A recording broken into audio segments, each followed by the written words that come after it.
ကျွန်တော်တို့ဒီနေ့အတွက်နေ့စဉ်တုံးဒီလိုစကားပြောသင်ခန်းစာလေးကိုဆက်ပြီးတော့လေ့လာကြည့်ကြရအောင်ပါဗျာနော်ဒီနေ့ကနေ့စဉ်တုံးဒီလိုစကားပြောသင်ခန်းစာအခွန်သင်ခန်းစာကိုမှအဓိကကျွန်တော်တို့တွေတခါတလေခုလို့ပြောမလဲလူမမေးတွားကြတာမျိုးရှိတော့ပေါ့နော်အဲ့လိုမျိုးပြောတဲ့ခါမှာပြောတဲ့စကားလုံးလေးတွေပါဟုတ်လားပထမဆုံးစပြီးတော့မိတ်ဆက်ပြီးမှာကနီးကန်ကျွဲ怎么样နီးကန်ကျွဲ怎么样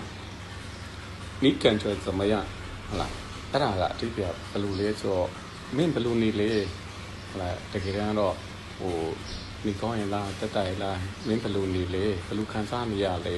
ဟုတ်နော်感觉ဆိုတာခံစားနေရတာပြော你感觉怎么样ဟုတ်လားဘယ်လိုခံစားနေရလဲမင်းဘယ်လိုနေလဲအဲ့တော့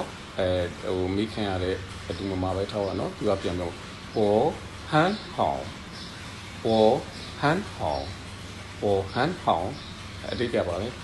ကျွန်တော်ကောင်းပါလေအရင်ကောင်းတယ်အဲ့ဒီလိုမျိုးပြောနော်တကယ်လို့နည်းနည်းလေးခံစားရတာသိမကောင်းဆို我不舒服我不舒服我不舒服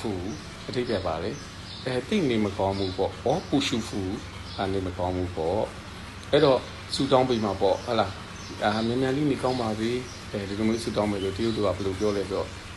祝你早日康复祝你早日康复祝你早日康复ဒီလိုမျိုးကျွန်တော်တို့ပြောလို့ရပါတယ်နော်ဟုတ်လားနောက်တစ်ခုကဂယူးဆိုင်နော်ဒီလိုမျိုးပေါ့နော်အဲ့လိုမျိုးစကားလုံးလေးကိုကျွန်တော်တို့တရုတ်စကားကချင်းတော့ပေါကျုပ်ချင်းတော့ပေါကျုပ်ဒီလိုမျိုးဂယူးဆိုင်ပါဒီလိုမျိုးအထိပ္ပယ်လေးပြောပါတယ်နော်အဲ့တော့မှတ်သားမှာကကျွန်တော်တို့က